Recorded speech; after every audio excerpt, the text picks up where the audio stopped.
Game started. Okay. Vian Texno from Brazil. Okay, and he plays B3, the Larsen opening. I don't have a system against that. I don't know what you play. Actually, I saw Chess Explained play recently. He played E4 and knight C6, so maybe that's the way to play. This kind of setup, I guess, gives black the diagonal here.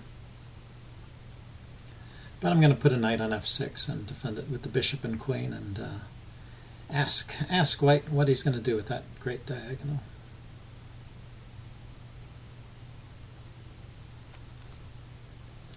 Yeah, I wonder how you're supposed to pronounce that. Viantex, no idea. Okay. The game is on.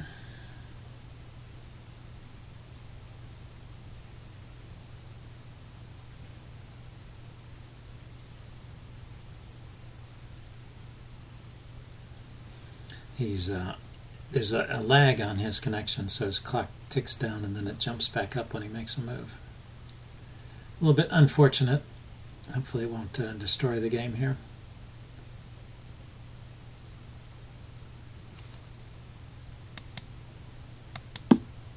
Okay, there he goes. The double fianchetto. So he can do that. I'm just going to develop my bishop. I'm going to play pawn to C5 here just to grab a little more space in the center. Yeah, see, his time has gone all the way back up to 8.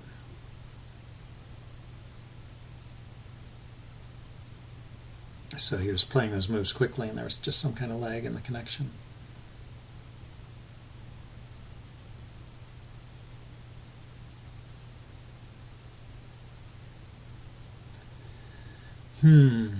Could be a bit tedious.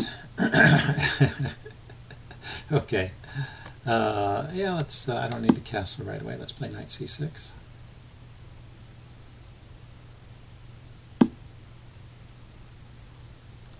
And now, where does this bishop want to go? Probably bishop to b7 is a good idea, just to counteract his light squared bishop near his king.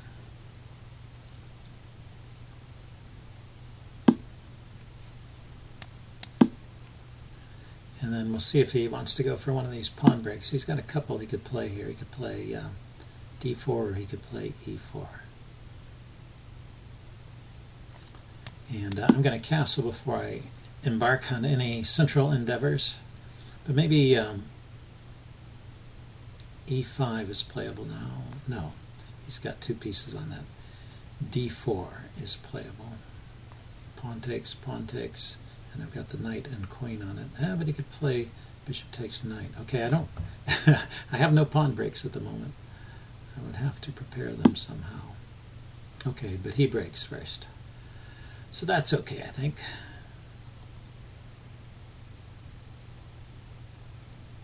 Probably I should bring a rook to the center. So I'm going to get my queen out of the way and play rook to d8, especially if he doesn't take.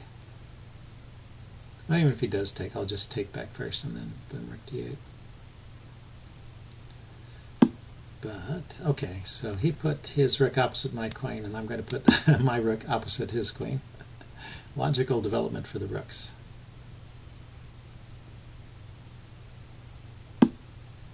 And he breaks that way. So now, I was planning to take anyway. D takes c4 to open up the d file and some indirect pressure against his queen. And I am giving up a bit of central influence with that move, but I think it's okay. It's good to have the open lines. I can consider knight to b4 here. Opening up this diagonal for my bishop too. If he takes this way with the pawn, I'll take with the bishop. Or will I? Because that does leave this knight here for the taking. Okay, took with the rook. Now that's an interesting way to play. So he wants to keep this file open, basically. Knight b4 is still possible.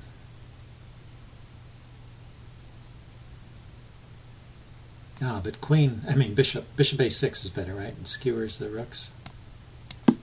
That's the move to play here. Always got to watch out for placing your rooks on a diagonal.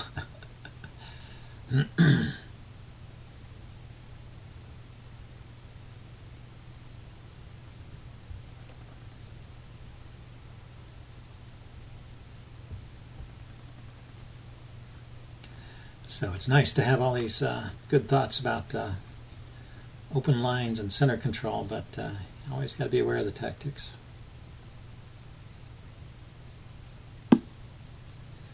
Okay, so I should take the rook, I guess. And it's a powerful piece there. And this bishop, I am giving him a good bishop. He's going to have a powerful light squared bishop because I've eliminated the competition here, but I think I can handle it. I just need to make sure my rooks get active.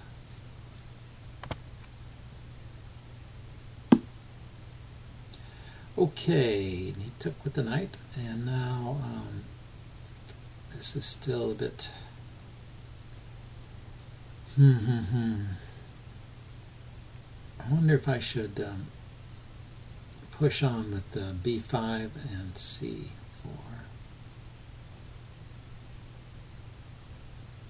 Develop my knight. Develop my other knight. Maybe the other knight. If I play my knight to d5 there, he can play e4 hitting my knight. And I don't have a great square to go to. I can go to b4.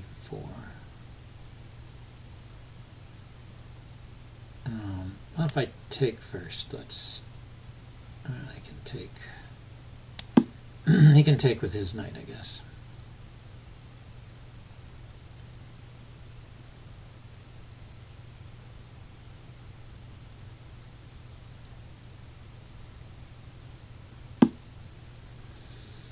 Now I can exchange here and clear off this diagonal.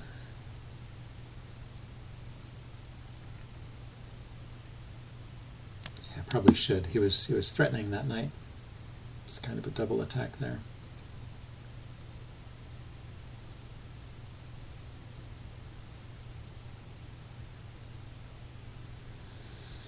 So I'm expecting him to take back with the bishop. Yeah, that's a normal way. Now I could threaten to win some material here with rook c8, followed by b4.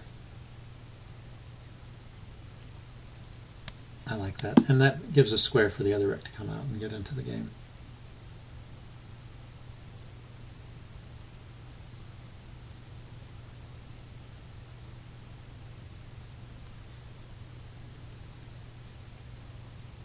So yeah, this knight is pinned now, and I just need to... Okay, he unpins. Yeah, that's good. And he puts pressure on my knight.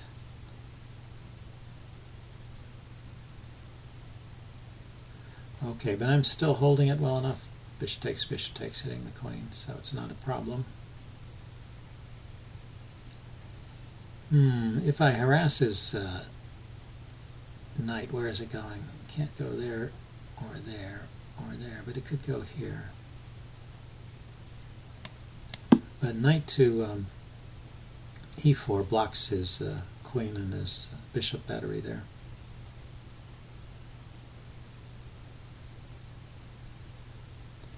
And then maybe I can invade with queen to c2. And if I just trade off his queen, he's got no more threats, and my extra exchange will start to show some advantage. Yeah, now the question is, queen c7 immediately would give up this pawn here. Does he have a threat? He can play his knight to... he can play his knight to that square, to c6, which is a bit annoying. Let's see, so maybe I should move my knight first, blocking this diagonal. See if he wants to trade. And I can put my bishop on f6 and just counteract the queen battery directly this way.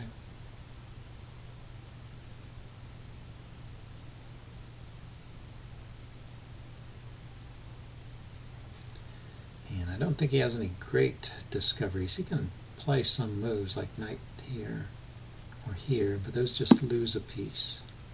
Bishop there. Okay.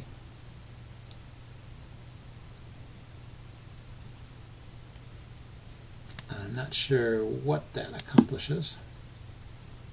Oh, it guards the c2 square. So it does accomplish something.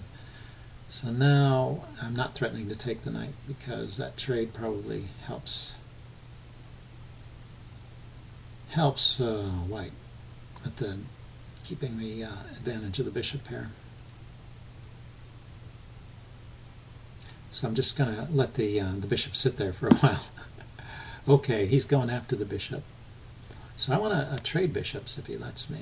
That eliminates one of his threats. It's the power on the dark squares, so I can get rid of the dark squared bishop. And now,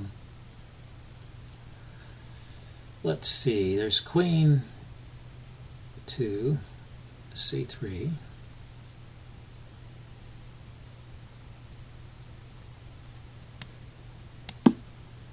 And then he has to retreat the queen or give it up. If he takes the knight, my queen is still defended. I can just take back, or I can take queens first. Probably that's best. He takes the knight, I take the queen. He has to take back, and then I take back. And it's just two rooks against a rook and knight, and even symmetrical pawn structure should be winning.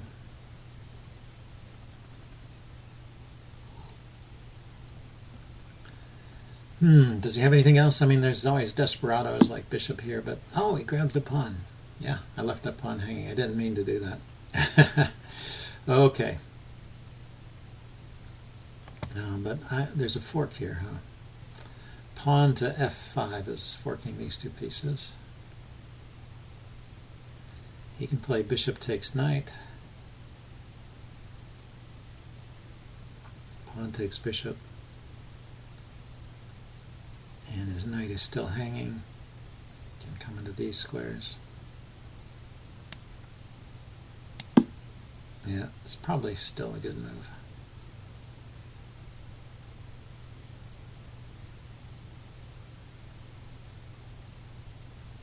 I mean, this wasn't the most important pawn in the position, but I didn't mean to give it up.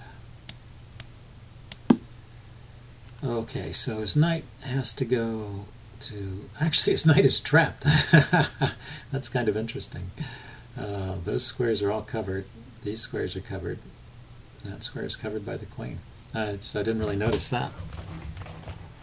I knew I'd gain a tempo on the knight. Hadn't calculated where the knight was going to move to, though. It has no moves.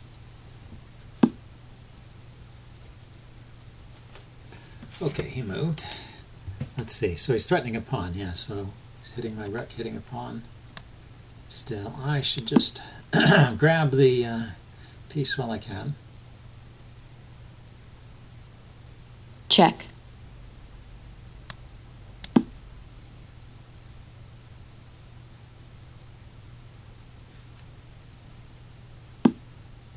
And let's see. Okay, he's still hitting this rook. Probably what I want to do is invade on the 7th rank here. If I get a rook here, then I've got 3 pieces hitting the square f2. And it's not so easy to defend.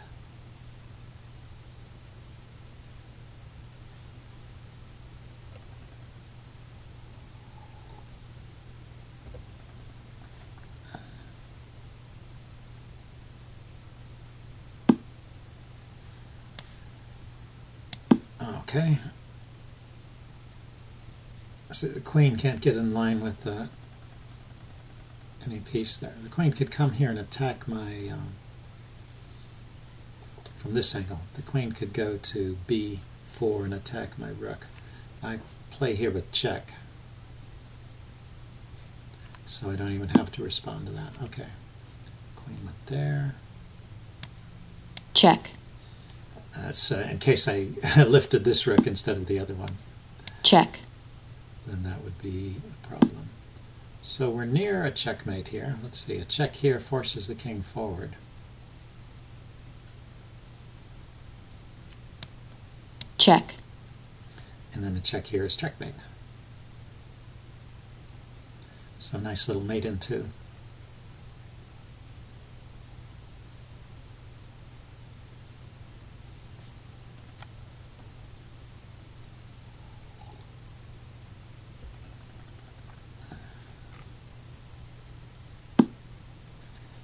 All right. Checkmate. Well, I'm going to upload this one and do a postmortem. See you guys later. Bye.